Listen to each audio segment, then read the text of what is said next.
몽테크리스토 백작 알렉산드르 듀마. 구독과 좋아요, 알림 설정은 한이슬립 책 낭독에 큰 힘이 됩니다. 들어들 오게 하고 모렐 씨는 말했다. 알고 있어. 자네들이 모두 거기에 있다는 것을. 아니나 다를까 그 말이 미처 끝나기도 전에 모렐 부인이 흐느껴 울면서 들어왔다. 임마누엘이 그 뒤를 따라 들어왔다. 응접실 구석에는 반쯤 발가벗은 7, 8명의 선원이 굳은 표정을 하고 서 있었다.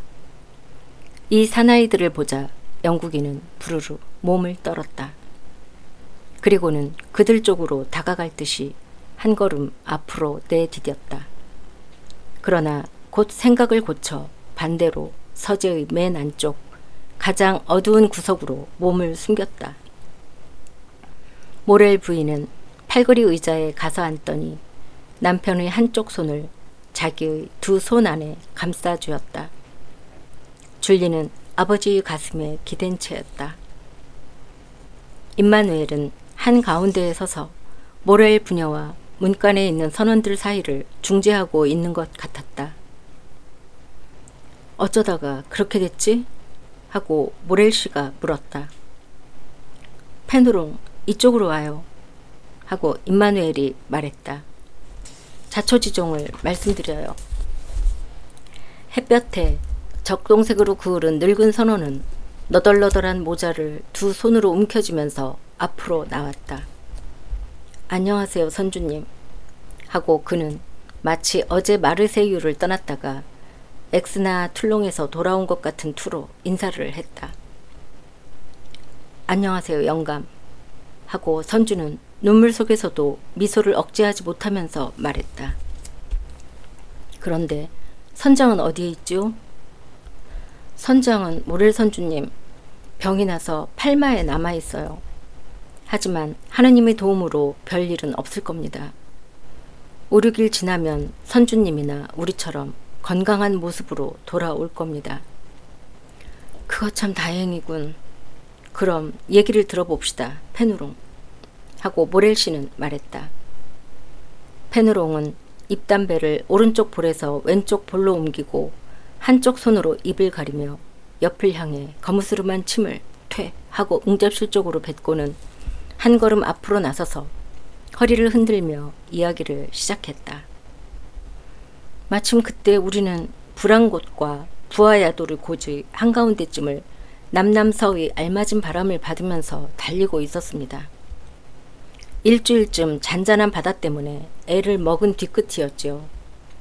그때 고마르 선장이 제 옆에 와서 저는 키를 잡고 있었습니다만 이렇게 말하는 것이었습니다. 이것 봐, 페누롱. 저기 수평선에 나타난 구름을 어떻게 생각하지? 하고 말입니다. 마침 그때 저도 그 구름을 보고 있었기 때문에 저 구름 말인가요, 선장? 보통 구름보다는 이동이 빠르군요. 게다가 뭔가를 몰고 오지 않을 구름치고는 지나치게 검고요. 하고 말했지요. 나도 그렇게 생각하네. 조심해야겠어. 이제부터 불어오는 바람에는 너무 돛이 많아. 자, 맨 위에 돛을 감고 앞의 기운 돛대의 돛을 내려. 하고 선장은 말했습니다. 마침 그때 그 명령이 아직 실행되기 전에 바람이 불어닥쳐서 배는 옆으로 기울기 시작했습니다. 좋아, 아직도 돛이 많아. 큰 돛을 감아. 하고 선장은 말했습니다. 5분이 지나자 큰 돛은 감아졌습니다. 배는 앞 돛대의 돛과 가운데 돛, 제2의 접장 돛만으로 달리고 있었습니다. 이봐, 페누롱, 왜 그렇게 머리를 흔들고 있지? 하고 선장은 저에게 물었습니다. 내가 선장이라면 이런 곳에서 우물쭈물하고 있지는 않을 텐데요. 하고 저는 선장에게 말했습니다. 자네 말이 맞아. 이제 곧 돌풍이 불어올 걸세. 하고 선장은 말했습니다. 천만에요. 저기에 나타난 것을 단순한 돌풍이라고 생각하면 큰 코 다쳐요. 저건 영락없는 폭풍이에요. 그렇지 않다면 내 눈은 옹이구멍이에요. 하고 저는 선장에게 말했습니다. 왜냐하면 저 몽트르 동의 모래먼지처럼 바람이 휘몰아쳐 오는 것이 보였기 때문입니다. 하지만 다행히 이쪽도 보통 솜씨가 아니거든요. 가운데 돛을 2개 줄여 당긴 밧줄을 느슨하게 하고 바람을 향해 활대를 돌려서 가운데 돛을 내리고 도르래로 활대를 조여 하고 선장은 소리 질렀습니다. 그 근처에서는 그렇게 해서는 안 되지요. 하고 영국인이 말했다. 나 같으면 돛을 4개 줄이고 앞 돛대의 돛은 거두어버리고 말 겁니다. 뜻하지 않았던 너무나도 전곡을 찌른 이 목소리에 일동은 저도 모르게 부르르 떨었다. 페누롱은 한쪽 손을 눈 위에 대고 선장의 조종법을 이렇게도 냉정하게 비판한 사나이를 멀끔히 바라보았다. 하지만 우리는 그보다도 더 멋지게 해냈어요. 하고 늙은 선원은 상대방에게 약간의 경의는 표하면서도 이렇게 말했다. 뒤쪽의 기운 돛대에 돛을 감고 폭풍 앞을 가로지르려고 바람의 방향을 따라 키를 잡았어요. 그리고 10분 뒤에는 가운데 돛을 감고 돛 없이 달렸지요. 그런 위험을 저지르기에는 배가 너무 낡았어요. 하고 영국인이 말했다. 정말 그래요. 그래서 우리는 당했어요. 마치 악마에게 조종당하고 있는 것처럼 12시간 동안이나 흔들리던 끝에 결국은 물이 스며들기 시작했어요. 페누롱, 아무래도 가라앉을 것 같네. 키는 나에게 맡기고 자네는 화물창에 내려가 보게. 하고 선장은 말했습니다. 저는 선장에게 키를 넘겨주고 내려갔습니다. 벌써 3피트나 침수하고 있었습니다. 저는 펌프다 펌프 하고 소리 지르면서 달려 올라갔습니다. 그러나 이미 때는 늦었습니다. 우리는 모두 배수 작업을 시작했습니다. 하지만 퍼내면 퍼낼수록 물은 점점 불어만 갔습니다. 제길 빌어먹을. 가라앉을 테면 가라앉으라지. 어차피 사람은 한 번은 죽게 마련이니까. 하고 4시간이나 애를 쓴 끝에 저는 말했습니다. 그러자 선장이 말하더군요. 뭐야 페누롱, 자네는 그런 모범을 동료들에게 보일 건가? 좋아, 기다리고 있어. 그렇게 말하고 선장은 자기의 선실에 있는 2자루의 권총을 가지러 갔습니다. 펌프 옆을 떠나는 놈은 머리에 한 방 먹일 테다. 하고 선장은 말했습니다. 훌륭하군. 하고 영국인은 말했다. 빈틈없는 분별만큼 기운을 돋궈주는 것은 없더군요. 하고 선원은 말을 계속했다. 게다가 그러는 중에 하늘도 밝아지고 바람도 그치더군요. 하지만 물은 여전히 불어났습니다. 대단하지는 않지만 1시간에 2인치 정도씩 불어나더군요. 하지만 결국 불어나는 것입니다. 1시간에 2인치라면 별로 대단한 것 같지 않은데 말입니다. 하지만 12시간이면 24인치, 24인치라면 2피트이지요. 그 2피트와 먼저 침수해 있던 3피트를 합치면 5피트지요. 배 밑창에 5피트의 물이 갠다면 이건 그야말로 수종병입니다. 자, 이제 그만하지. 하고 선장은 말했습니다. 모렐 선주님도 우리를 나무라지는 않으실 테지. 우리는 배를 살리기 위해 할 수 있는 모든 일을 다 했으니까. 자, 이번에는 사람들을 살리지 않으면 안 돼. 자, 모두들 보트에 따라고. 자, 빨리빨리. 하고 선장은 우리를 재촉했습니다. 저 모렐 선주님. 하고 페누롱은 이야기를 계속했다. 우리는 파라온호를 정말 아끼고 있었습니다. 하지만 뱃사람은 아무리 자기의 배를 아낀다고는 해도 역시 자기의 목숨이 더 아까운 법입니다. 그래서 우리는 선장에게 2번 다시 같은 말을 되풀이하게 하지 않았습니다. 게다가 말입니다. 배가 우리를 불쌍히 여겨 빨리 가줘, 자 빨리 가줘 하고 재촉하는 것 같았습니다. 불쌍한 파라온호가 말하고 있는 그대로였습니다. 우리들 발 밑에서 정말로 배가 가라앉고 있는 것이 느껴졌습니다. 재빨리 보트를 내리고는 우리들 8사람은 모두 보트에 탔습니다. 선장은 마지막에 내렸습니다. 아니, 내려오지를 않은 겁니다.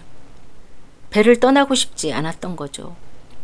그래서 제가 선장의 허리를 번쩍 안아서 동료들 쪽으로 집어 던졌습니다. 그리고 저도 뛰어내렸습니다. 바로 그때였습니다. 제가 뛰어내리자마자 가판이 현측에 있는 48개 분의 대포를 한꺼번에 쏘아낸 것 같은 소리를 내며 뻐개졌습니다. 그로부터 10분 뒤에는 배는 뱃머리를 물속에 쳐박았고 그런 다음 고물도 가라앉았습니다. 그리고는 자기의 꽁지를 쫓는 강아지처럼 빙글빙글 돌며 자, 안녕, 부글부글, 부글부글. 그리고는 모든 것이 끝났습니다. 파라온호의 모습은 이미 우리들 앞에 보이지 않았습니다. 우리는 사흘 동안 마시지도 먹지도 못했습니다. 그래서 누가 먼저 다른 동료들에게 먹혀야 할지 제비를 뽑자고 얘기하고 있을 때 지롱도호가 나타난 것입니다. 우리는 신호를 보냈습니다. 저쪽에서는 우리를 알아보고 우리 쪽으로 진로를 돌리고는 보트를 내어서 구조해 주었습니다. 모렐 선주님, 대강 이렇게 되었습니다. 뱃사람으로서 맹세합니다만 제가 한 얘기에 거짓은 없습니다. 그렇지, 여보게들? 모두들 동의하는 수근거림을 교환하고 있는 것만 보더라도 페누롱이 사실을 그대로 말하고 세밀한 점까지 생생하게 그려내어 다른 사람들이 승인을 얻고 있다는 것을 알 수 있었다. 훌륭했어, 제군. 하고 모렐 씨가 말했다. 자네들은 정말 기특한 사람들이야. 그리고 나는 벌써 오래전부터 나에게 닥친 불행은 누구의 탓도 아니고 모두 운명의 소행이라는 것을 알고 있다네. 모든 것은 하느님의 뜻이지 인간의 실책이 아니야. 하느님의 뜻을 찬양하세. 그런데 자네들에게 주어야 할 급료는 얼마였지? 오, 그 얘기는 그만둡시다, 모렐 선주님. 아니, 안 돼. 얘기해줘. 하고 선주는 쓸쓸한 미소를 지으면서 말했다. 그렇다면 3개월분을 받게 되어 있지만 하고 페누롱이 말했다. 코크레스, 이 기특한 사람들에게 200프랑씩 지불해주게.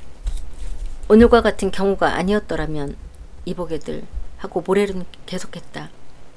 그것 외에 각자 앞으로 200프랑씩의 상여금을 주라고 덧붙이는 건데. 하지만 지금은 경기가 몹시 나쁘다네. 약간 남아있는 돈도 이미 내 것이 아니니까. 아무쪼록 용서해주게. 나를 원망하지 말아주게. 페누롱은 감동해서 울 듯한 표정을 지었다.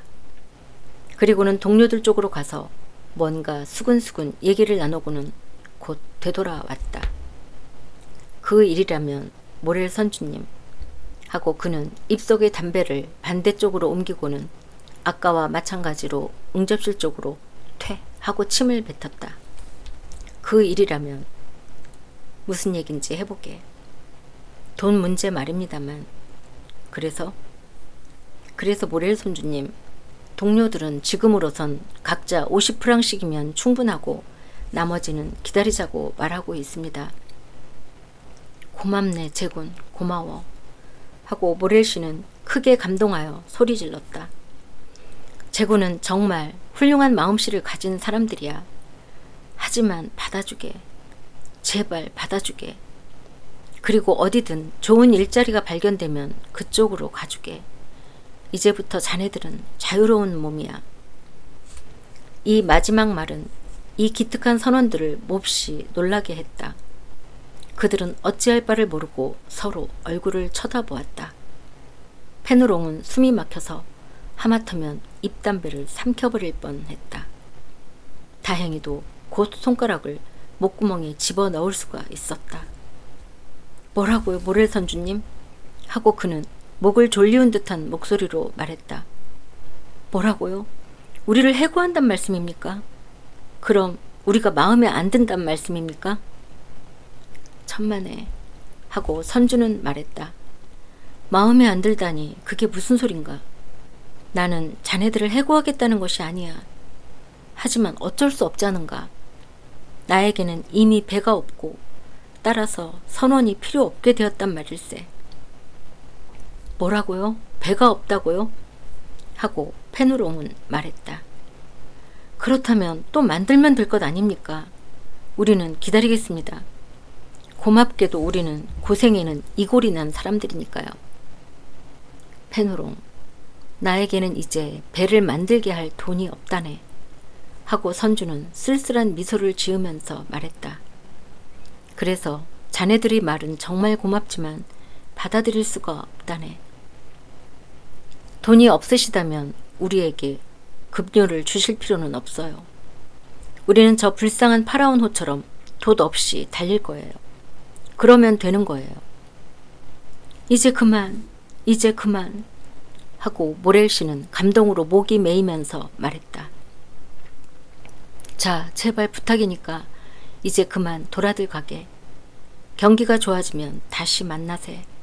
자, 임마누엘 하고 모렐 씨는 덧붙였다. 모두들 데리고 나가서 내가 원하는 대로 지불이 끝나는 것을 지켜봐 주게. 다시 뵙게 되겠지요, 모렐 선주님? 하고 페누롱이 말했다. 글쎄, 나도 그렇게 되기를 바라네. 자, 어서들 가게. 그런 다음 모렐 씨는 코쿠레스에게 눈짓을 했다. 코쿠레스는 앞장서서 걸었다.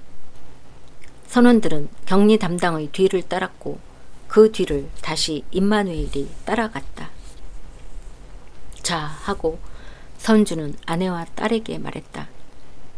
잠시 혼자 있게 해주겠소?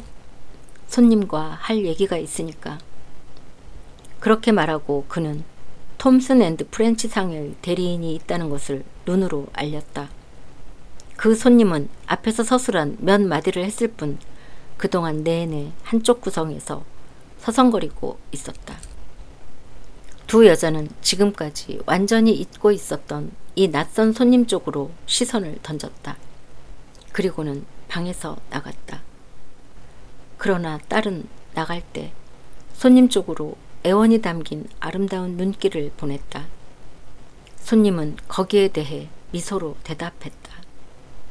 만일 냉정한 관찰자가 얼음같이 차가운 그의 얼굴에 이러한 미소가 떠오른 것을 보았다면 적잖이 놀랐을 것이다. 두 사나이만이 뒤에 남았다. 자, 하고 모렐 씨는 다시 팔걸이 의자에 털썩 주저앉고는 말했다. 당신은 모든 것을 보시고 모든 것을 들으셨습니다. 그러니까 제가 당신에게 말씀드릴 수 있는 것은 이제 아무것도 없습니다. 나는 지금 하고 영국인은 말했다. 지금까지와 똑같은 부당한 불행이 또다시 당신에게 닥친 것을 보았습니다. 그래서 나는 이미 당신을 도와드렸으면 하고 생각하고 있었는데 그 결심이 더욱 굳어졌습니다. 뭐라고요, 손님? 하고 모렐 씨는 말했다. 자, 하고 손님은 말을 이었다. 나는 당신의 중요한 채권자의 한 사람이었지요. 적어도 지불기일이 제일 가까운 어음을 가지고 계십니다. 내게 지불의 유예를 희망하시지는 않습니까? 유예만 해주신다면 제 명예는 구제됩니다. 따라서 제 목숨도. 하고 모렐 씨는 말했다. 어느 정도의 유예를 희망하시는지요? 모렐 씨는 망설였다. 2개월. 알았습니다. 하고 손님은 말했다. 3개월 유예해 드리지요. 하지만 톰슨 앤드 프렌치 상해 쪽에서 걱정할 것 없습니다. 모든 것은 제가 책임집니다. 오늘은 6월 5일이지요? 그렇습니다. 그럼 이 증서들에 모두 9월 5일이라고 다시 써주십시오. 9월 5일 오전 11시에 내가 여기에 찾아오겠습니다. 기다리고 있겠습니다. 하고 모렐 씨는 말했다. 그때 지불하겠습니다만 만일 그것이 불가능할 때는 나는 살아있지 않을 겁니다. 이 마지막 말은 무척 나직한 목소리로 했기 때문에 손님의 귀에는 들리지 않았다. 증서는 고쳐 씌어지고 낡은 증서는 찢겨졌다. 이렇게 해서 불쌍한 선주는 마지막 자금 조달을 위한 3개월의 여유가 생긴 셈이다. 영국인은 영국인 특유의 침착한 태도로 모렐 씨의 고맙다는 인사를 받으며 작별을 고했다. 모렐 씨는 그를 축복하면서 문간까지 배웅했다. 층계 위에서 영국인은 줄리를 만났다. 소녀는 층계를 내려가는 듯한 태도를 취하고 있었으나 실은 그를 기다리고 있었던 것이다. 오, 손님 하고 그녀는 두 손을 모두고 말했다. 아가씨 하고 손님은 말했다. 언젠가 뱃사람 신드바드라고 서명이 된 편지를 받게 될 것입니다. 그러면 그 편지에 쓰여 있는 것을 하나하나 실행해 주시기 바랍니다. 이런 부탁이 이상하게 생각될지도 모르겠지만 말입니다. 네, 알았습니다. 하고 줄리는 대답했다. 실행하겠다고 약속해 주시는 거죠? 맹세합니다. 좋습니다. 그럼 잘 있어요, 아가씨. 언제까지나 지금과 같은 상냥하고 깨끗한 아가씨로 있어주세요. 하느님은 틀림없이 그 포상으로 임마누엘 군을 아가씨의 남편으로 주실 겁니다. 줄리는 희미하게 외마디 소리를 지르며 앵두처럼 빨개졌다. 그리고 쓰러지지 않으려고 난간을 붙들었다. 손님은 그녀에게 작별의 몸짓을 해 보이면서 걸어갔다. 뜰에서 그는 페누롱을 만났다. 페누롱은 두 손에 각각 100프랑씩 돈꾸러미를 들었지만 차마 발길이 떨어지지 않는 모양이었다. 영감, 날 따라오시오 하고 그는 페누롱에게 말했다. 하고 싶은 얘기가 있어.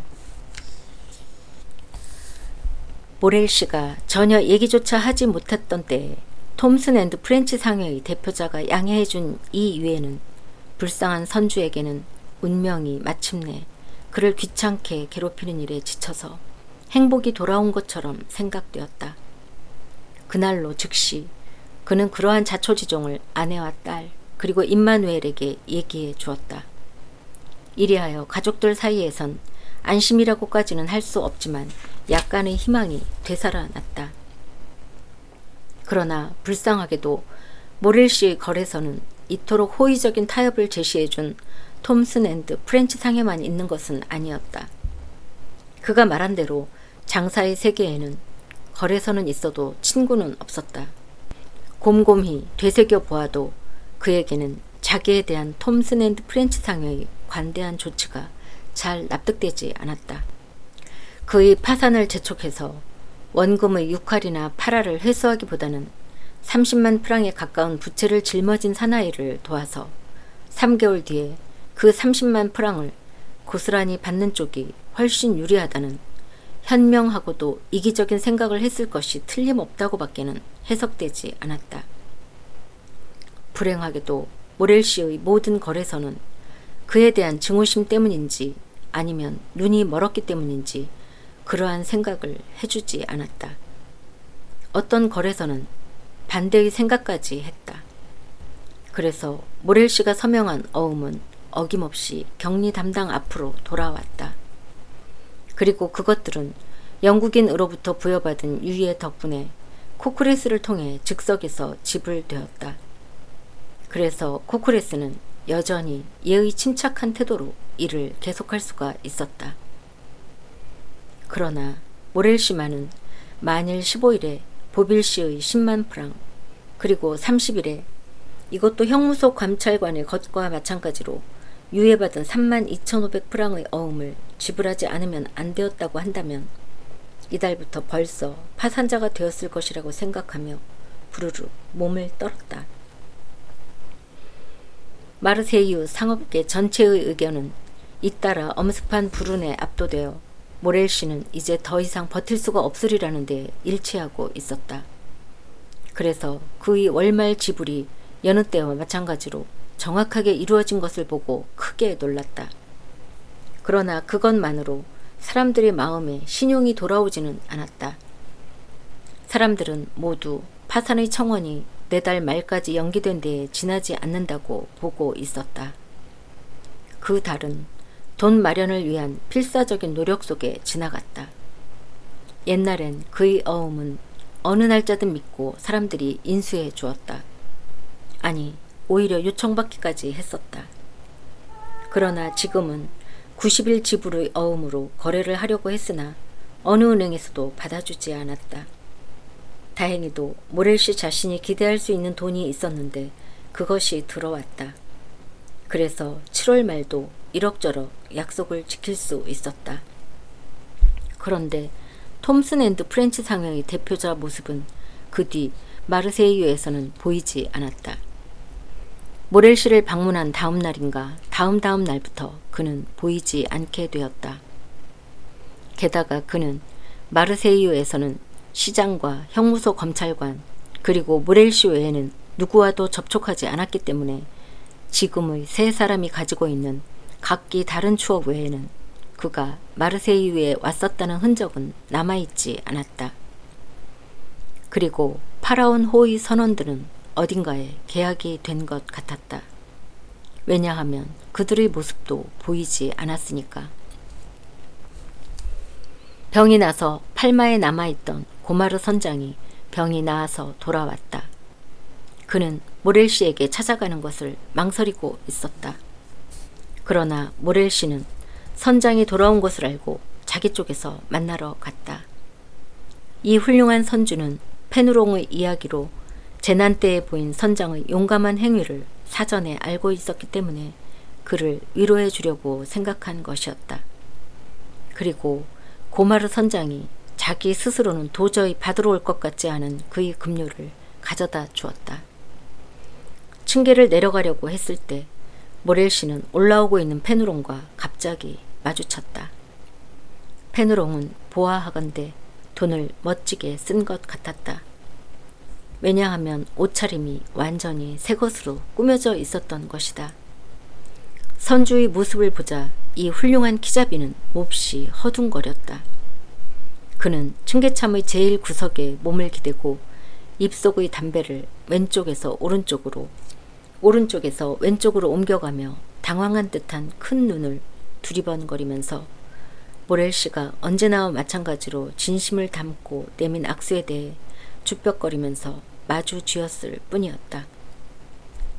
모렐씨는 페누롱이 이렇게 멋쩍어 하는 것이 그의 고급스러운 복장 탓이려니 생각했다. 이렇게 멋을 부릴 수 있을 만큼 돈을 주지 못한 것은 사실이었다. 그렇다면 어떤 배와 계약이 된 것일 테지. 그래서 이미 파라온 후에게 복상하고 있지 않음을 부끄러워하고 있는 것인지도 몰랐다. 그리고 그는 고마르 선장에게 자기의 행운을 알리고 새 주인으로부터의 제안을 전하러 온 것인지도 몰랐다. 모두들 좋은 친구야 하고 모렐씨는 떠나면서 말했다. 자네들의 새 주인이 내가 자네들을 사랑한 것처럼 사랑해 주기를, 그리고 그분이 나보다도 행복하기를 빌겠네.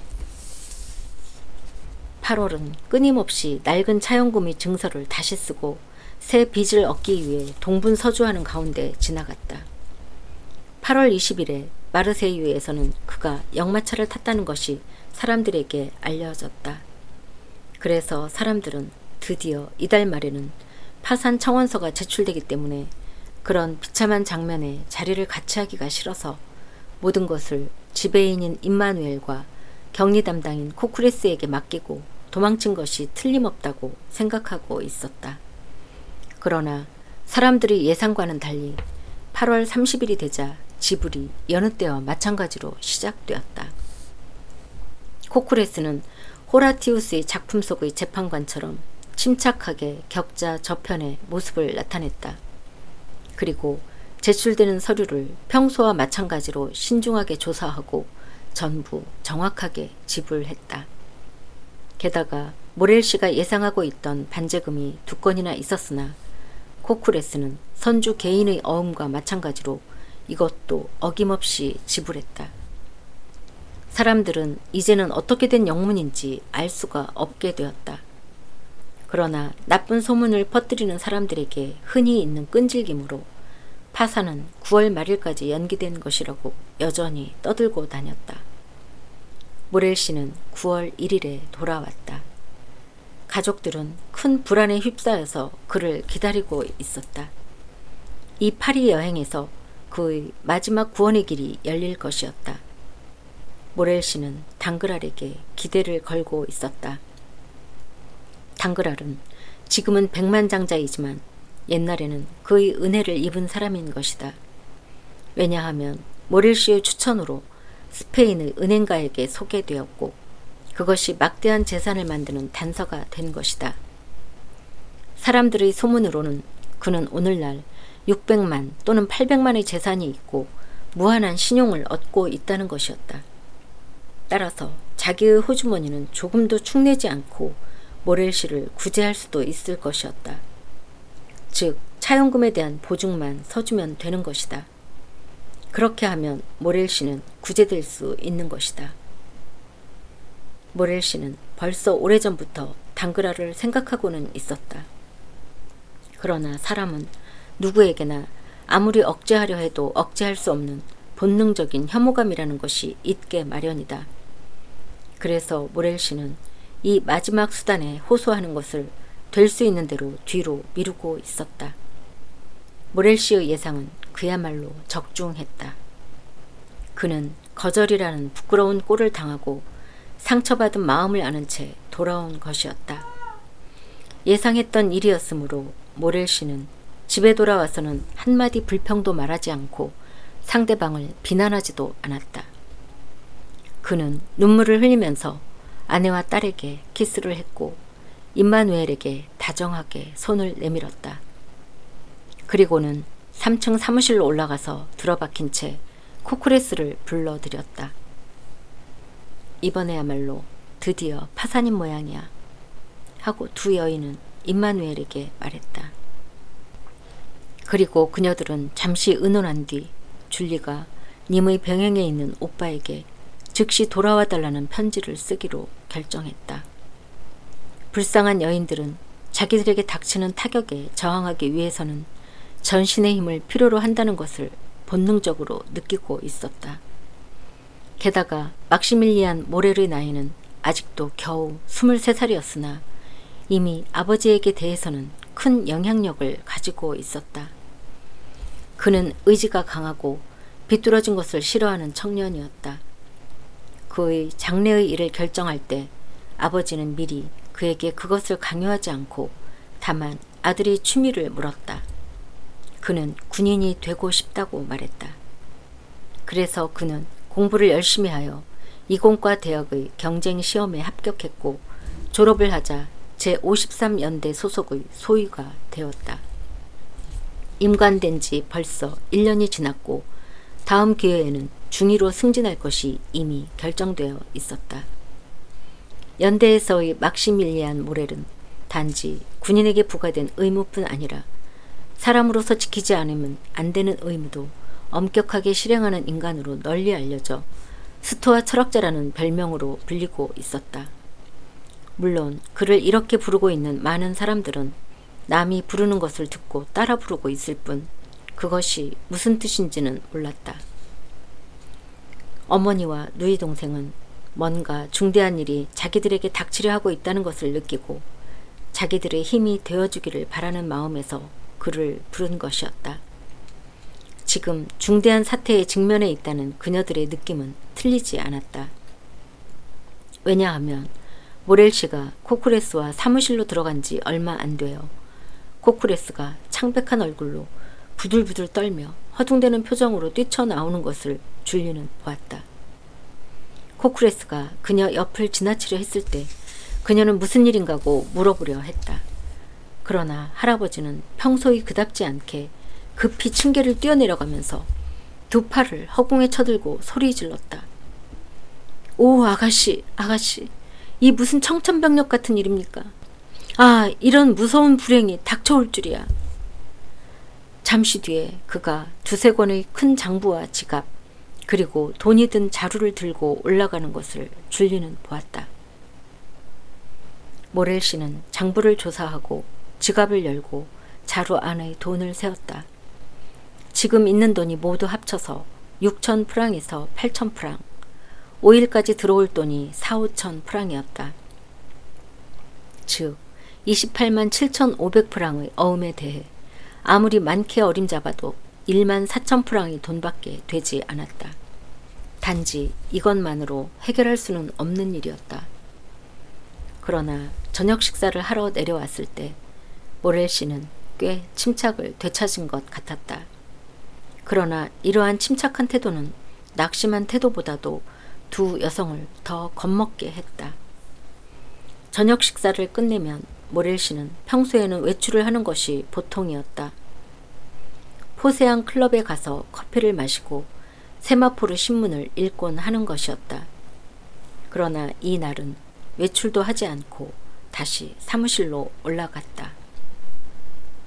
코쿠레스는 완전히 얼이 빠진 듯한 모습이었다. 하루의 몇 시간인가를 30도의 태양 밑에서 모자도 쓰지 않고 뜰에 있는 돌 위에 앉아있는 것 같았다.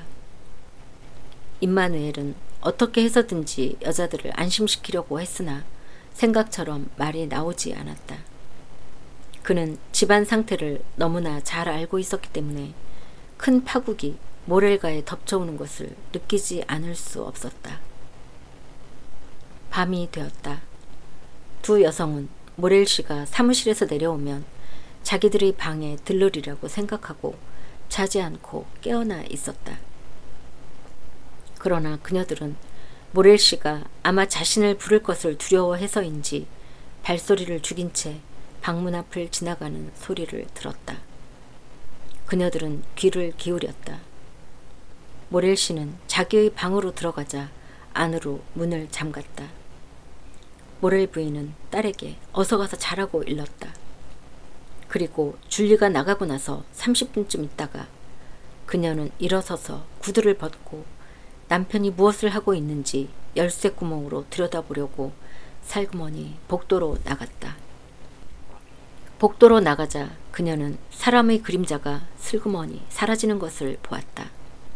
그것은 줄리였다.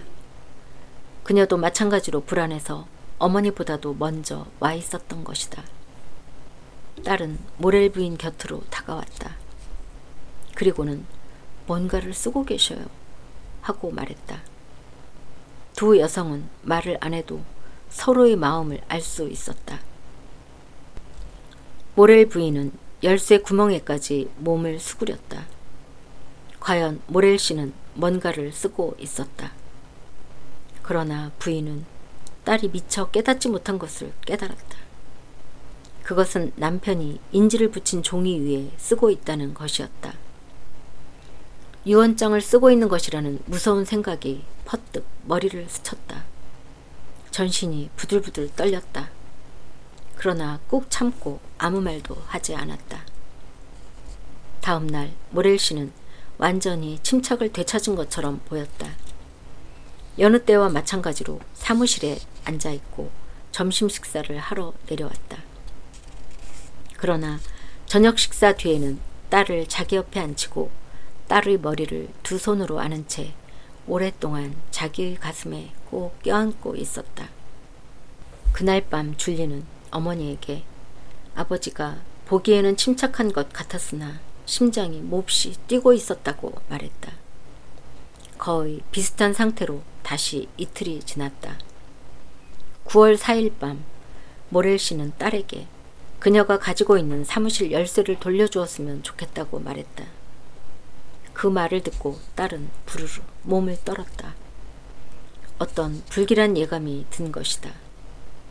그녀가 언제나 가지고 있었고 어렸을 때 나쁜 짓을 하다가 꾸중을 들었을 때 외에는 회수당한 일이 없는 열쇠를 어째서 돌려달라는 것일까? 딸은 모렐 씨의 얼굴을 빤히 쳐다보았다. 이 열쇠를 회수하시겠다니 아버지, 제가 무슨 나쁜 일을 했는가요? 그런 일은 없다.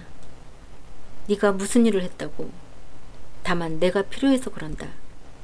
하고 불쌍한 모렐 씨는 이런 순진한 질문에 저도 모르게 눈물을 흘리면서 말했다. 줄리는 열쇠를 찾는 척했다. 제 방에 두고 온 것 같아요. 하고 그녀는 말했다.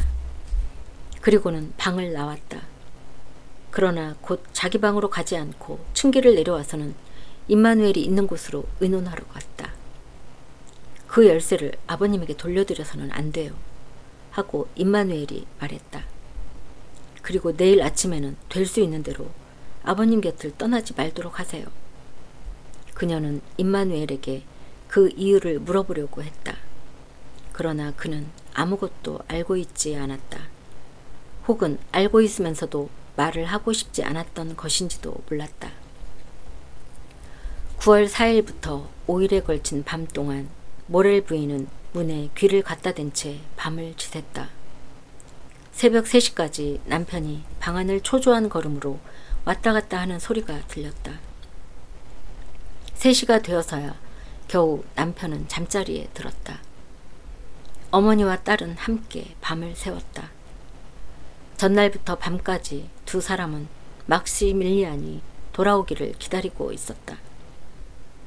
8시에 모렐 씨가 두 사람의 방으로 들어왔다. 그는 침착해 보였다. 그러나 전날에 흥분했던 흔적이 파랗게 굳어진 얼굴 위에 뚜렷이 남아 있었다. 여자들에게는 잘 잤는지 어떤지를 물을 만한 용기도 없었다. 모렐 씨는 아내에게 대해서는 여느 때보다도 더 다정하게, 딸에게는 여느 때보다도 더 아버지답게 행동했다. 그는 딸을 아무리 바라보아도, 아무리 입을 맞추어도 싫지 않을 것 같은 기분이었다. 줄리는 임마누엘의 주의를 상기했다. 그래서 아버지가 방에서 나갈 때 뒤따라 가려고 했다. 그러나 아버지는 부드럽게 그녀를 되밀었다. 그리고는 어머니 옆에 있어드려라 하고 말했다. 줄리는 거기에 반대하려고 했다. 나는 네가 그래주기를 바란다 하고 모렐 씨는 말했다. 모렐 씨가 딸에게 나는 네가 그래주기를 바란다 라고 말한 것은 이것이 처음이었다. 그러나 그 말투에는 그야말로 아버지다운 다정함이 깃들어 있었기 때문에 줄리는 한 걸음도 앞으로 내디딜 수가 없었다. 그녀는 꼼짝도 하지 못하고 말없이 그 자리에 서 있었다. 잠시 뒤에 문이 다시 열렸다. 그녀는 자기가 누군가의 두 팔에 껴안기고 이마에 입술이 와닿는 것을 느꼈다. 그녀는 눈을 들었다. 그리고 기쁨의 소리를 질렀다. 어머, 막시밀리안 오빠! 하고 그녀는 소리 질렀다.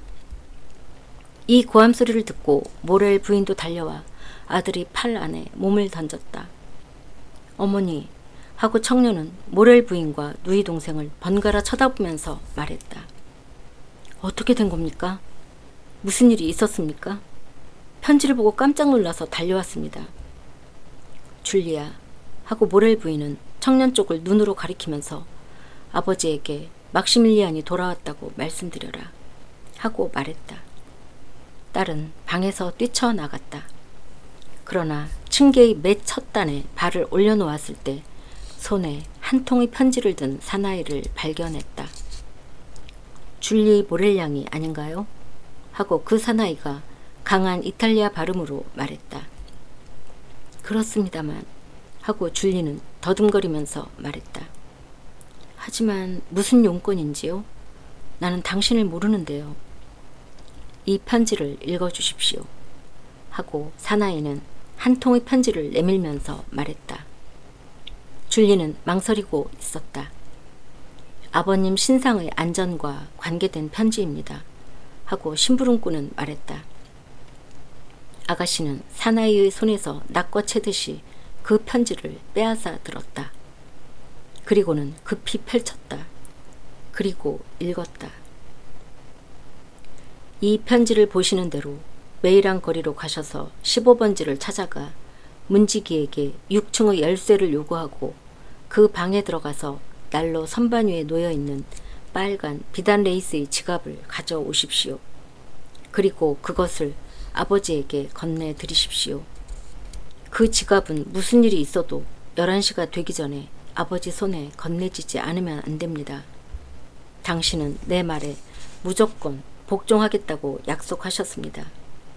그 약속을 상기하시기 바랍니다. 뱃사람 신드바드. 아가씨는 기쁨의 고함소리를 지르고 눈을 들어 이 편지를 가져온 사나이에게 어떻게 된 일인지 물어보려고 그를 찾았으나 그 사나이의 모습은 이미 보이지 않았다.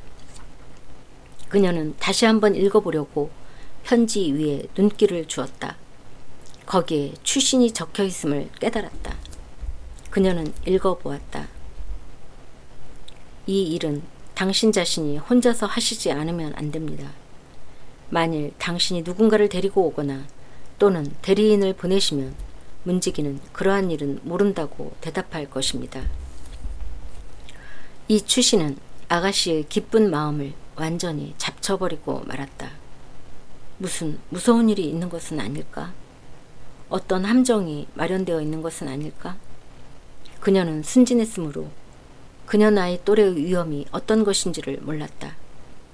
그러나 위험을 두려워하는 마음은 위험의 정체를 몰라도 있는 법이다.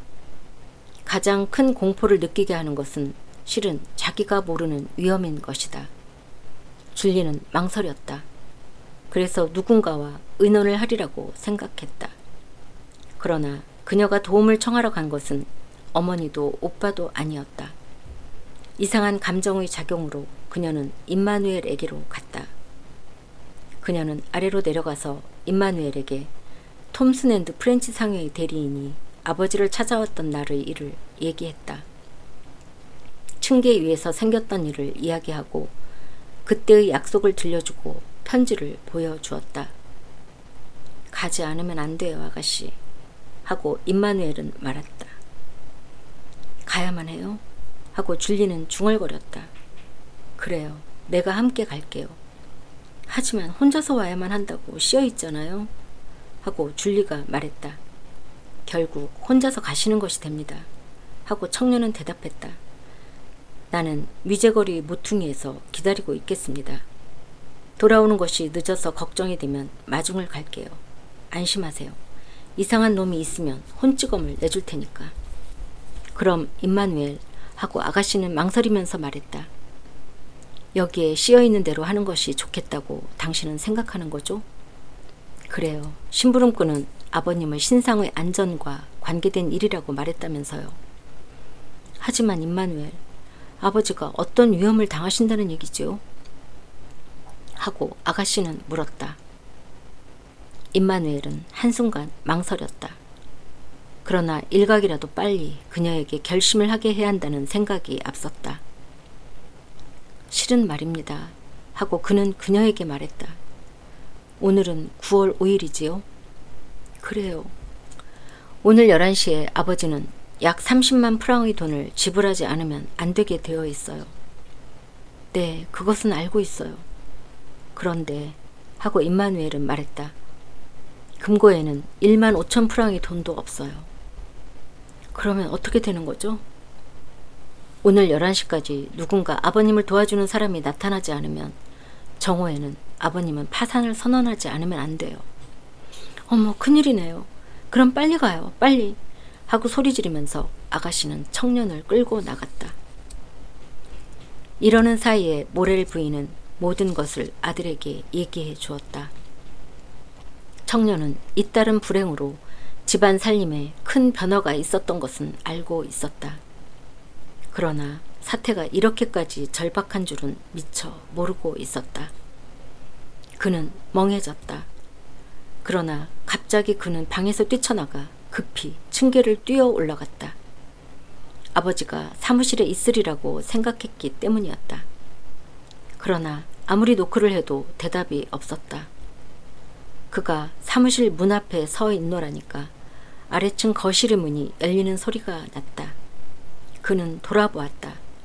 그러자 거기에 아버지의 모습이 보였다.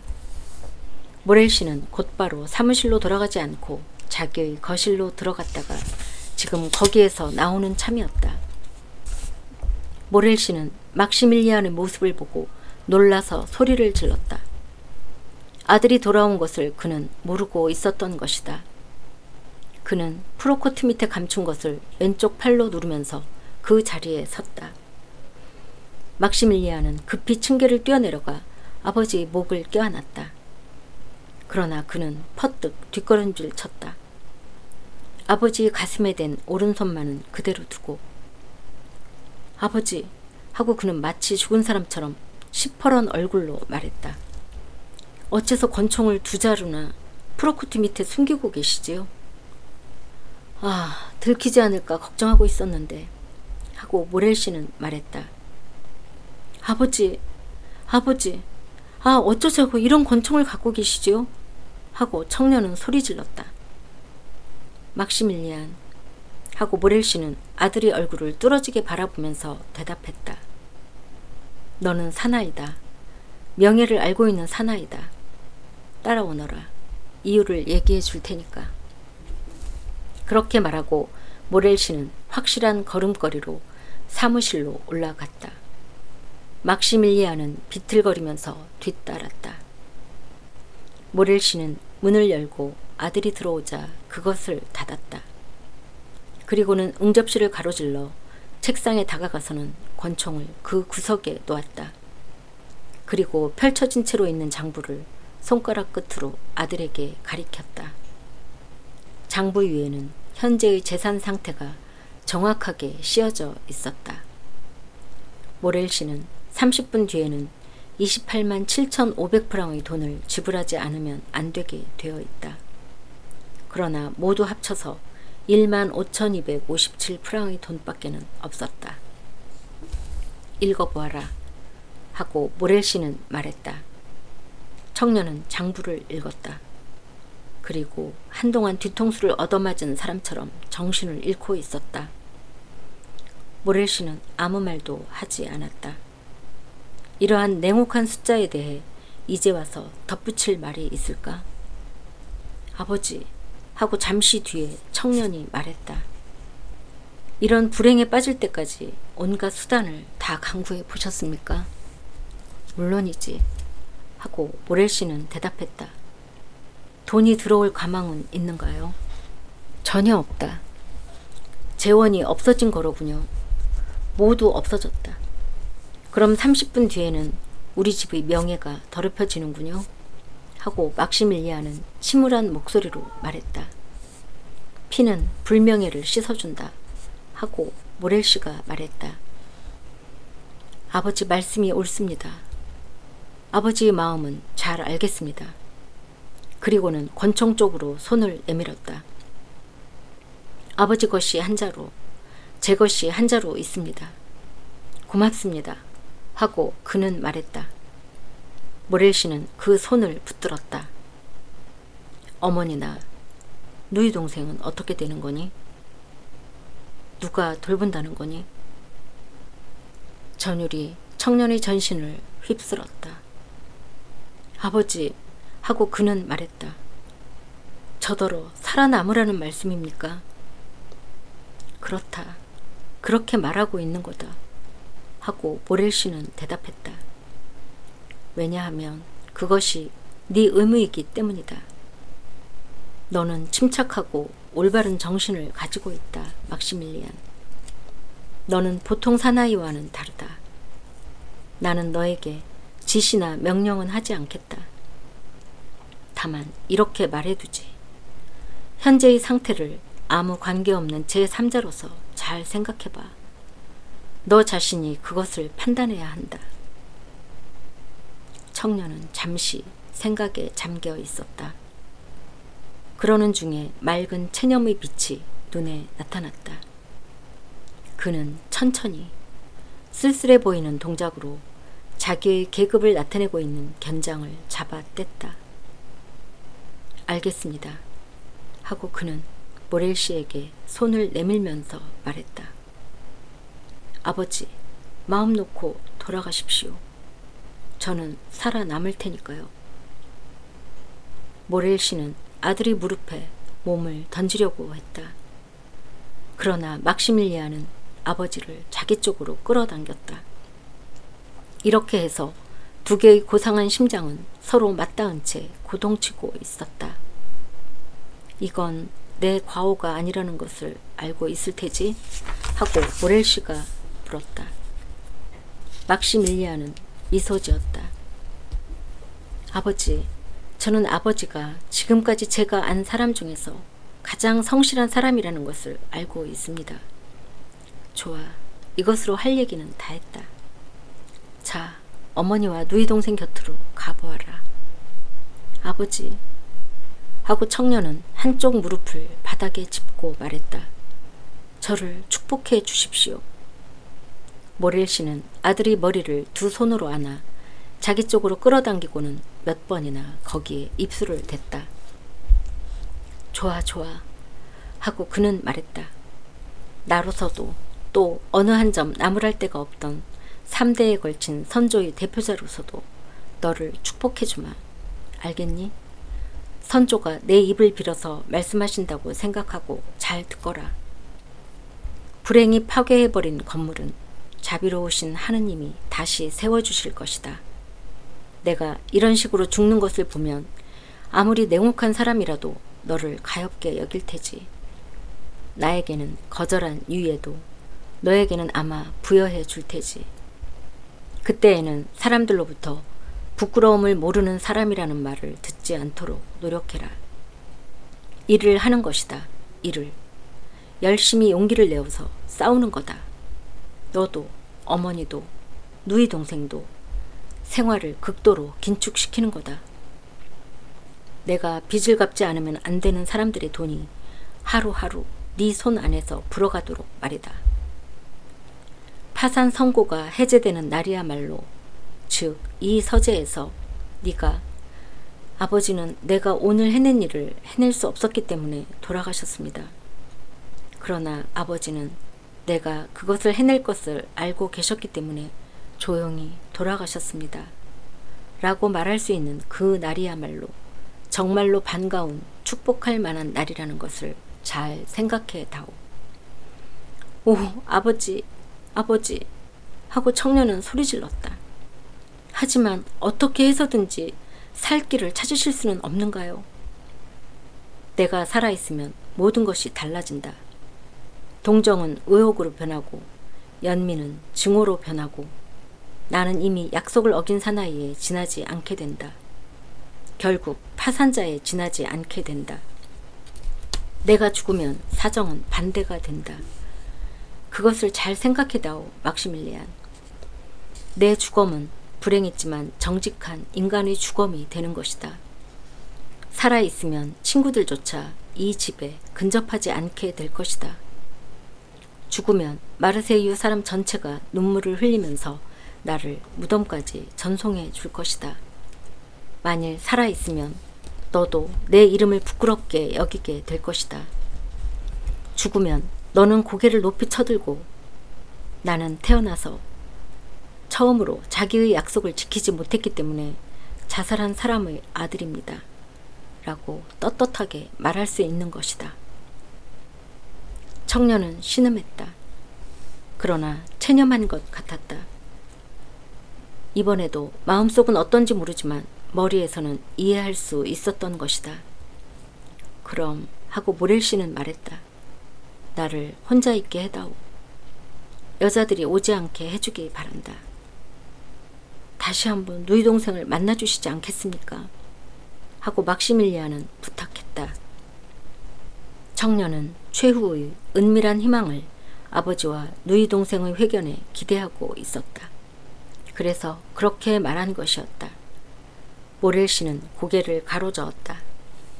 그 애는 오늘 아침에 만났다. 벌써 이별의 인사는 끝났다.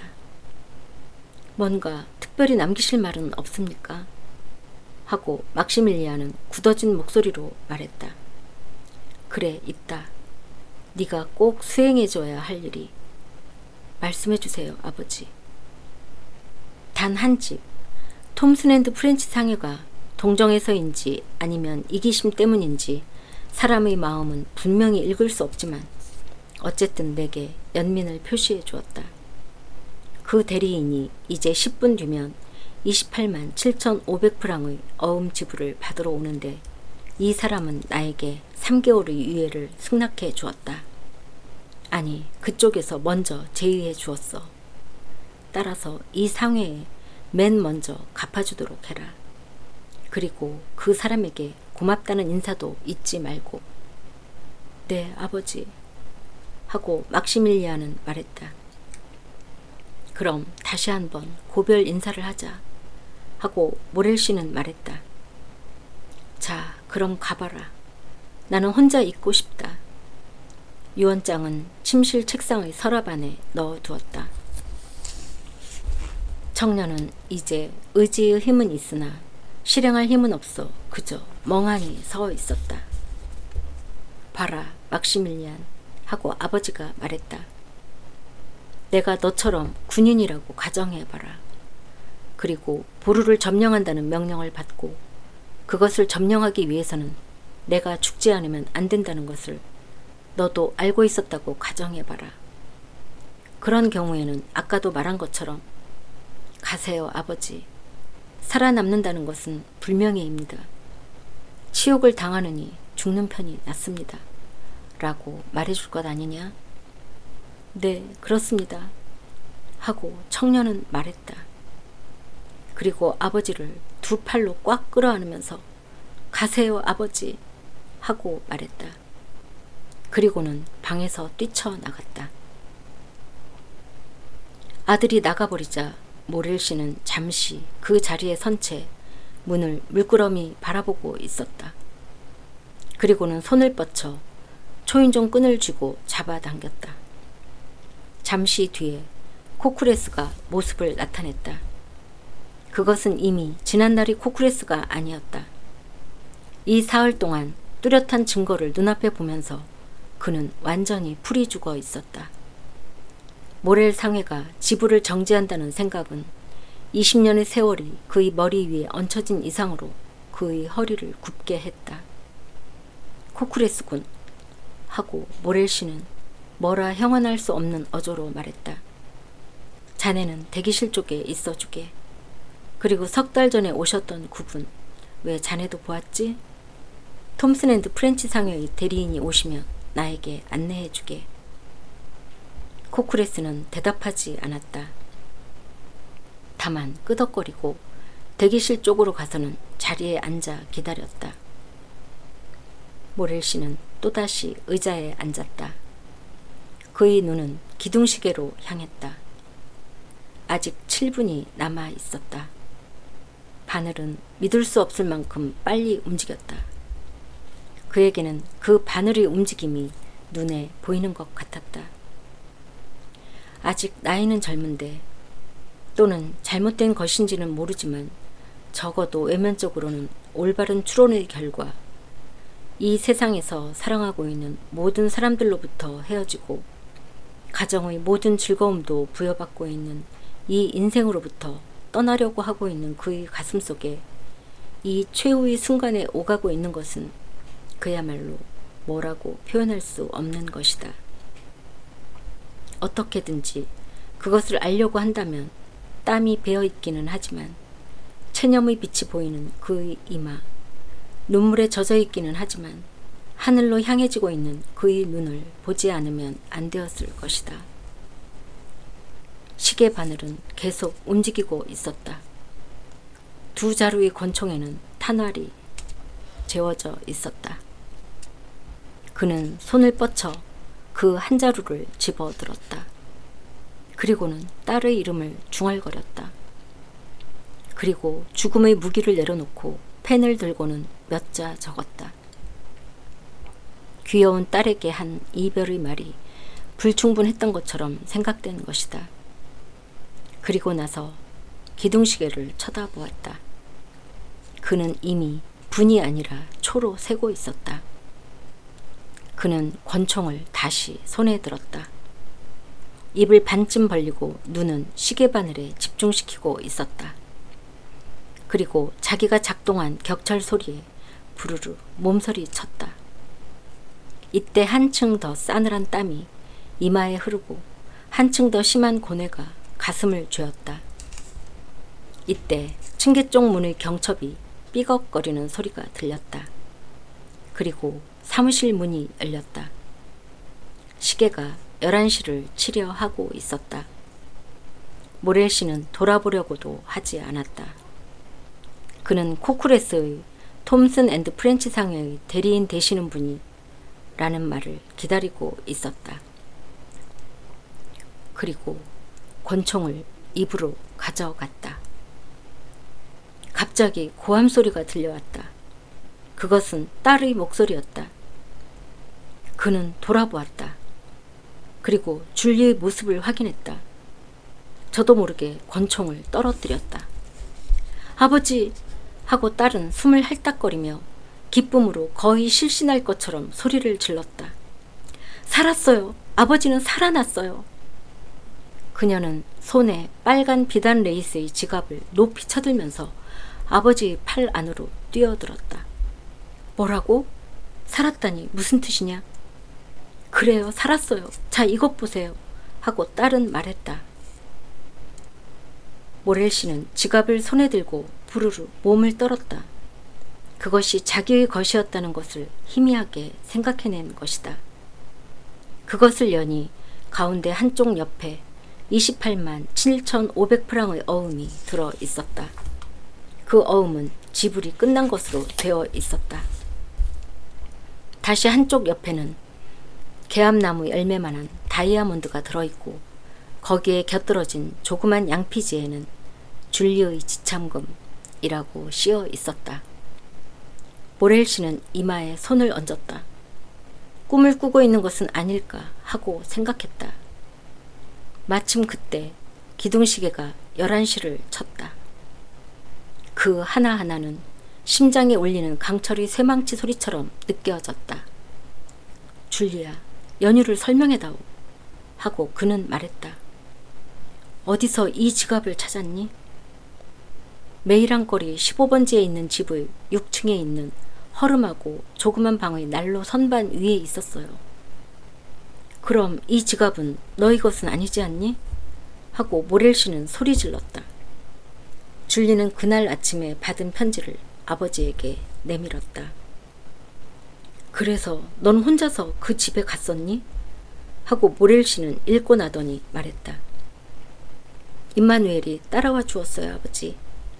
그 사람은 미제거리의 모퉁이에서 기다리고 있기로 했는데 이상하게도 제가 돌아올 때는 거기에 없었어요.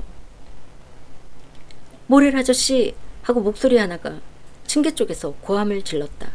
모렐 아저씨! 그의 목소리예요. 하고 줄리가 말했다. 그와 동시에 임마누엘이 들어섰다. 그 얼굴은 기쁨과 감동으로 뒤범벅이 되어 있었다. 파라온호예요. 하고 그는 소리 질렀다. 파라온호예요. 뭐라고? 파라온호라고? 자네 머리가 어떻게 된 것 아닌가, 임마누엘? 난파한 것을 잘 알면서 그게 무슨 소린가? 파라온호예요. 파라온호의 입항을 알리고 있어요. 파라온호가 항구로 들어오고 있어요. 모렐 씨는 다시 의자에 털썩 주저앉았다. 전신에서 힘이 빠져나간 것이다. 그의 머리는 연속적으로 일어나는 이러한 믿어지지 않고 들어본 적도 없는 동화 같은 사건을 정리할 수가 없었다. 그러나 잇따라 아들이 들어왔다. 아버지! 하고 막시밀리아는 소리 질렀다. 아버지는 파라온호가 침몰했다고 말씀하셨지요? 하지만 감시인은 파라온호가 나타났다는 것을 알리고 있습니다. 이제 곧 입항한다고 사람들은 말하고 있어요. 만일 이것이 사실이라면 하고 모렐 씨는 말했다. 그것은 하느님의 기적이라고 할 수밖에 없다. 있을 수 없는 일이다. 있을 수 없는 일이야. 그러나 그것은 현실이었고 더욱이 도저히 믿을 수 없는 것은 자기의 손 안에 있는 지갑과 지불이 끝난 어음과 기막힌 다이아몬드였다. 아, 주인님! 하고 코크리스가 말했다. 파라온호라니 대체 어떻게 된 일일까요? 자, 우리 모두 하고 모렐 씨가 일어나면서 말했다. 함께 가보는 게 어때? 만일 이것이 잘못된 뉴스라면 하느님 아무쪼록 저희들을 불쌍히 여기소서. 모두들 아래로 내려갔다. 층계 중간에서 모렐 부인이 기다리고 있었다. 불쌍하게도 부인은 올라올 용기가 없었던 것이다. 그들은 이윽고 라 카누비엘 거리로 나갔다. 항구 거리에는 사람들이 때를 이루고 있었다. 군중은 길을 열어 모렐 씨가 지나가도록 해주었다. 파라오노다! 파라오노다! 하고 사람들은 저마다 소리를 지르고 있었다. 이상한 일이기는 하지만 틀림없이 고물의 하얀 글자로 파라온호, 마르세유, 모렐 부자상회라고 씌어진 배가, 염료와 쪽을 실은 한 척의 배가 생장의 탑 앞에 닻을 내리고 돛을 걷어 올리고 있었다.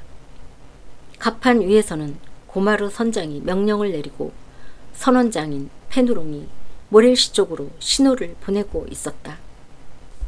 이제 의심의 여지는 없었다.